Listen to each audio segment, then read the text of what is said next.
This week's tarot card draw and rune cast is going to be different. I'm not drawing a tarot card. And there's a reason for that. Why, you ask? Well, I'll tell you why. Because last week's tarot and rune cast were so focused on fatherhood that I wanted them to remain for this week as well and through Father's Day. Now, let me discuss Father's Day for a moment because it is not pagan. To have a Father's Day smack dab in the middle of Mother's Time has no connection to Northern Paganism. But there are 15 countries that celebrate a Father's Day at various times. And in the United States of America, it is celebrated on the third Sunday of June because a woman who wanted to honor her father, who was a widower, he raised that woman and I think it was 4 boys as a single parent. And so she thought there should be something out there to honor fatherhood. And so eventually it was made to be a national day of recognition or holiday, if you will. The reason it's in June is because her father's birthday was June 5th, and she actually wanted it to be on his birthday. And when it was sanctioned by government, they ended up moving it to the third Sunday of June, and that's where Father's Day comes from. It's actually created around, I think it was 1910, but it didn't get government sanction for several years later. So it has a good message, though, and that's especially in today's environment with this toxic masculinity thing going on, where they're trying to eliminate fathers from the family structure. The runes that we chose today, we didn't do a rune cast per se. Every day I pick a daily rune, my wife picks a daily rune. Today I picked Tiwaz, and my wife picked Laguz. And these go together not only with Father's Day, but also with the Midsummer, which is also on Sunday. They coincide this year. So I want to briefly go over what these 2 runes are, and I'm going to use my wife's first, her rune draw first. Laguz. Remember, it means lagoon. It means that ancestral sea, the heavenly sea.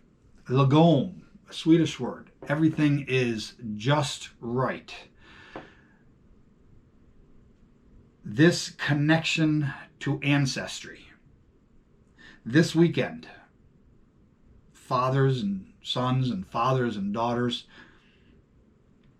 need to spend quality time together and stories with grandfathers. And if your father or your grandfather is now an ancestor, then pass down to your young ones stories that maybe they haven't heard, or maybe they have. Tell them again. Ingrain it into their mind, because they will have young children one day, and you want these stories passed down to them. Focus on making things the way they should be, regardless of a name that someone may call you. Toxic or toxically masculine or whatever. Tiwaz. It is the rune of Tyr, and it stands for truth and justice. It is the rune of self-sacrifice, of vengeance, taking offense for justice. Now, I opened up our book, Northern Paganism, the runes, because the merkstave would suggest you are threatened by or in darkness or fog. blinded by distractions, on defense.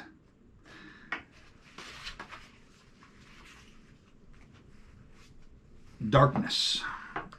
That takes us into Midsummer. Darkness, or the lack of darkness.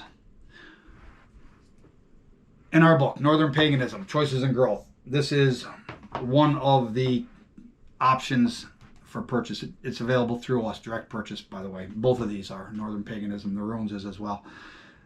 We have a black and white version of just this book, and this book here, Choices and Growth, is also included in the 6 books combined.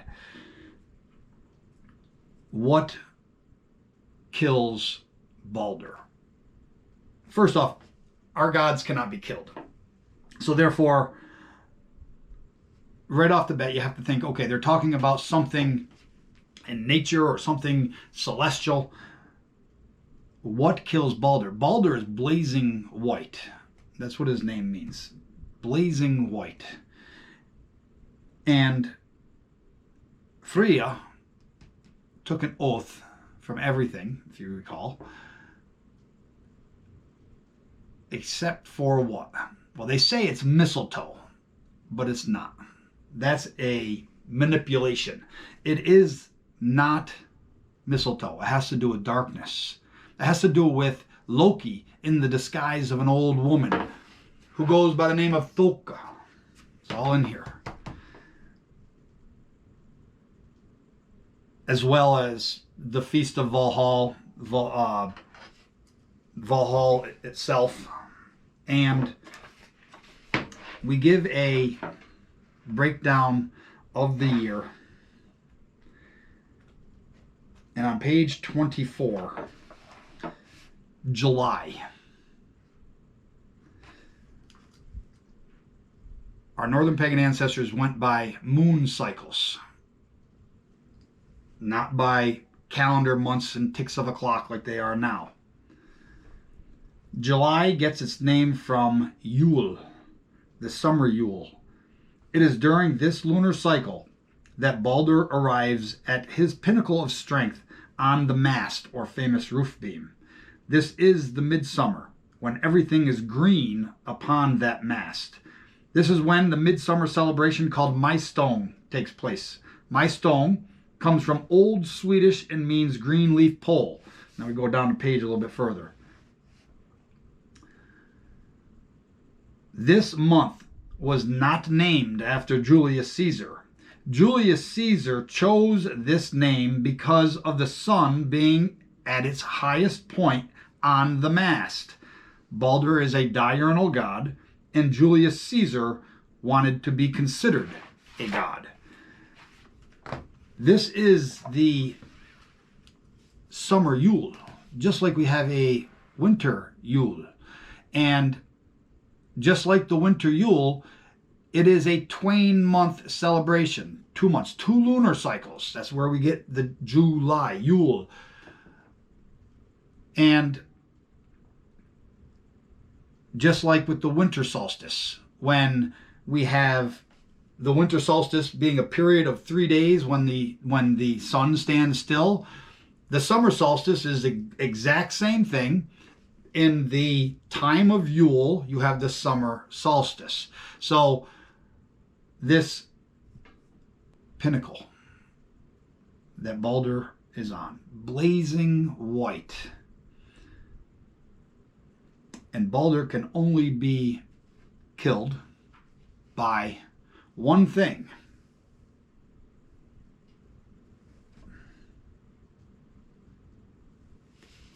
Thuk. We put all of that in there. We give you the Old Norse words. We break them all down. We translate them properly. And by the time you're done reading that, not only will you know what kills Baldr, how it kills Baldr, you'll know about singing into shields, the berserkers. You'll know with the Lewis chess pieces. And you'll know about Valhalla and that Feast of Valhalla.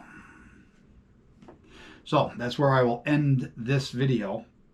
Have a good summer solstice in this time of Yule and enjoy your Father's Day. Till next time, or tils nästa gång. Good hälsa.